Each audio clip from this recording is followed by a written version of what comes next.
My full name is Wyatt Jacob Dickerson. Yeah, I've been TACP for 6 years. What is a TACP? Well, technically it means Tactical Air Control Party, a subject matter expert in surface and air-to-surface fires for the Joint Force, and we're supposed to be highly proficient operators, both physically and mentally. That's what I think it actually means, but the technical definition is Tactical Air Control Party.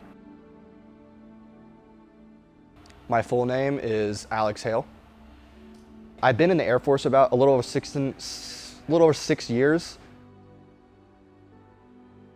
What we do is we direct close air support, or CAS, and integrated with our coalition partners, integrate with the Army. And what I can do specifically is I can call in close air support from fixed wing. A lot of the physical components that are required for like these mission sets kind of really goes into your mind pushing your body to limits that you didn't think you could. To be a TACP, you have to have the mindset you're just not going to quit. I mean, you can get in some low points, you're like, I could just get out, or I could quit, whatever. But you got to think of, you're there with your buddies are hurting just like you, and you don't want to let them down.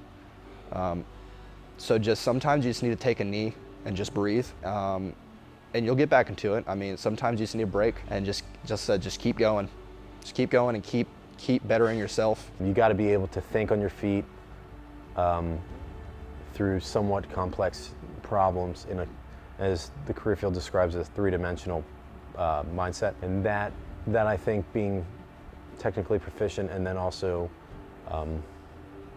very mentally adept.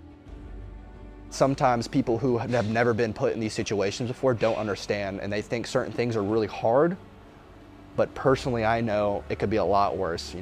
I mean, we've been through some pretty sucky things in our career field, or just doing our job in general. You can't be somebody who can't perform physically and get through the schoolhouse and then what is the FTU now, or for me who didn't go to that because it wasn't a thing yet, survive in your unit from all the guys who kind of require a certain level of physical and, again, mental level of proficiency. Some people say it's not very demanding, but they're probably just absolute studs, right? But it's very physically demanding.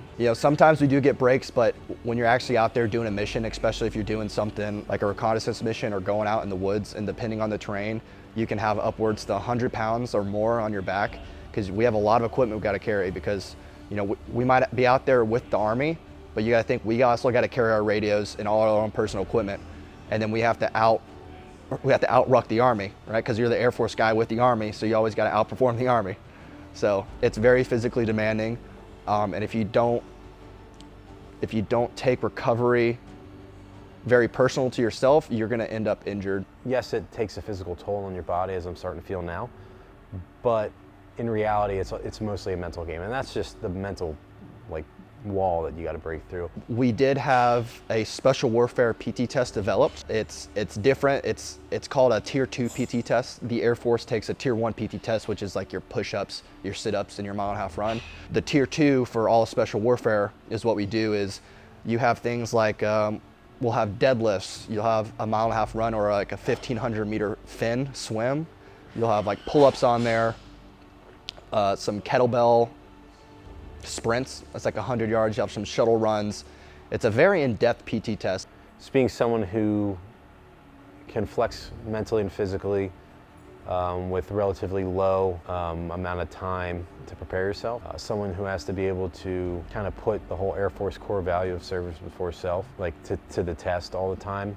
And so you got to be able to just put up with a lot, and then also kind of solve problems quickly and efficiently, and kind of do them to the level of yourself being the one who judges it, right? Like a lot of times people can kind of do things without any sort of actual check. Like, at least to me, what it means is that you kind of strive, again, it's like a cliche, but excellence in all we do. It's like you want to do that, right? You're always competing with your peers, and then more importantly, you're always competing with yourself, because you need to kind of further that line forward, because that's what the Air Force demands of you. Like, the taxpayers are paying you to do that and be that expert mentally and physically, and that's why like I try when in my job, because not only is it expected of me, I also like it, but you know, that's what I think being attacked is, because there's people who literally died doing this, and I think, you know, I owe it to them as much as I owe it to myself. So.